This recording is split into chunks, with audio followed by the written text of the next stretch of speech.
kakaunting opportunities for jobs, not only for people with different abilities, pero with, parang people in general, kulang ng trabaho. Don't forget, when I was in school, pag labor pool ka, you are either employed, trabaho ka, kulang ang trabaho, you're called underemployed, or wala kang trabaho, unemployed. Currently, the statistic is the 3 plus the 4th category, unemployed na hindi na naghahanap ng trabaho dahil nagsawa ng anak-anak. Okay. So, ang laki-laki na po ng figure ng unemployed natin. Pag sinabi mo yung overseas community natin, tinataya natin nasa 12 million. Tapos sila tira po dito, sa half of age. Sabi mo, pinari 90 na lang. We're actually 93% of the population. 90 na para madali ko. 45 million in labor pool. 12 million wala sa Pilipinas. So, inahanap ako na 33 million people with jobs. And of that, 57 million walang jobs.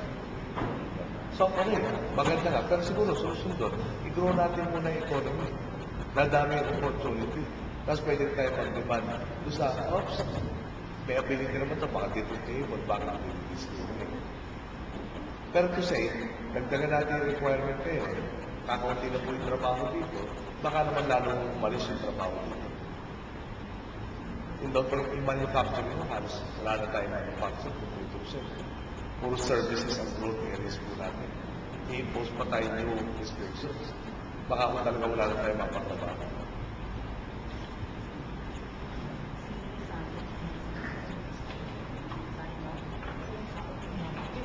Now to our Philippine Online po na po. we get the people from the bus to ask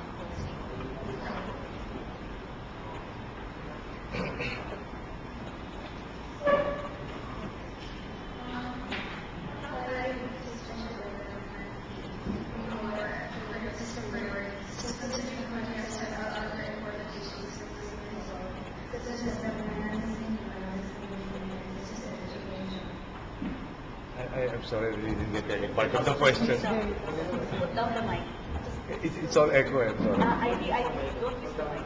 How would financing research and development be in your list of priorities, considering that the country has other more important or equally important problems such as the financing and health issues and as you said, education?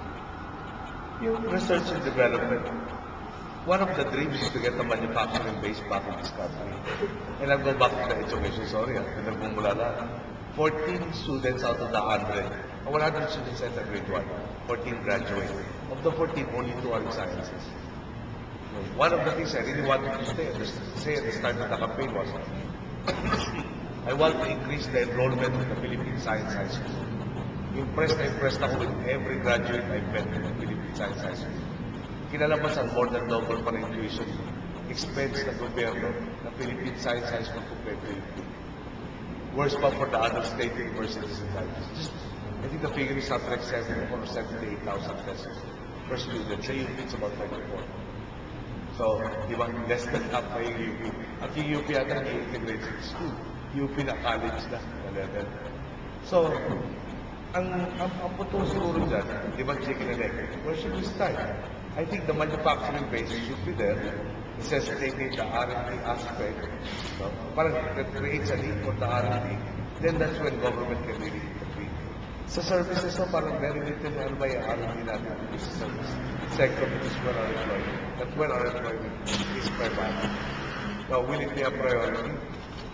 It will be, but the priority first is generating jobs, bring back the manufacturing base, then go into the R&D aspect also, or assist them by things like lowering taxes on the equipment that they will need, the testing equipment, etc. I hope that answers the question.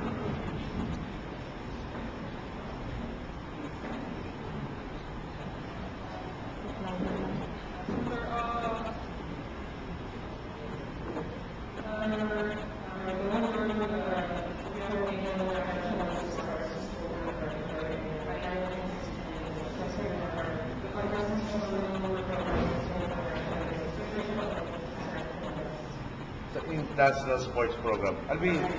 In my bias kasi, let us not go into all sports, regardless of whether we have the physical abilities for it.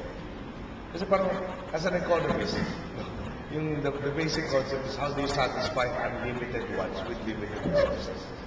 So, okay, supportahan natin lahat. Doon nito, puro video. Tsatsaba lang tayo ngayon dito at dyan. So, like Bata Reyes, like Manny Pacquiao, etc. Pwede natin focus ba on sports where we do have an ability to win. Then, when the economy grows, we can afford to support the others. And what does support mean? Like marami naman tayong issues. Yeah, I'm into practical shooting. May mga kaibigan tayo sa Olympic type of shooting. Sa kanila, napaka-importante, yung ammunition that they use belongs to a particular production line. Yung precision targets kasi very, very small. Pag nagbago-bago ka nung bala ginagamit mo, nawawala yung accuracy aspect. Ang gobyerno, hinihingi lang yung mga to, padaliin yung pag-i-import nila ng particular ammunition or other equipment that they need. Kasi when they buy talaga significant quantities, then after this lot, yung next lot, iba na yung performance parameters. Pero doon lang, no? Hindi walang subsidy ang gobyerno, yung regulation lang, natulungan mo naman, pag nag-import sila sa kailangan na, huwag pahirapan na, hindi lang siya nabutos na karami na dinadaan, 10 o 11 sa bayaran. Pahirapan pa. Pero, I don't know, baka magalit yung mga mahilig sa basketball sa akin. Pero does it behoove us to continue throwing a lot of money into basketball when the fact is we will never get, siguro at this point in time, or in our lifetime, a 7-foot Filipino. How do you compete in sport like that? Pero, go back. Sa shooting, sa boxing, sa billiard, sa chess, na may demonstrate tayong abilities. In shooting in particular, yung practical shooting side, there was an event called the Sting Challenge. It was dominated by Jet Revolution. To the extent that they canceled that tournament dahil lahat ng mga putin na lumalaban, ay parang second place na ang lahabot. So, will I continue anticipation of the resources? Basta masabi ng lahat may maibigay.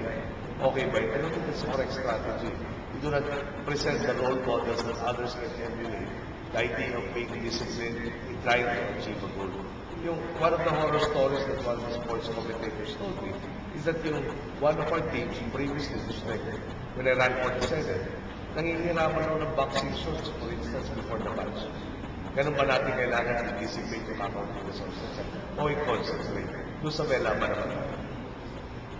That is the philosophy as far as sports programs.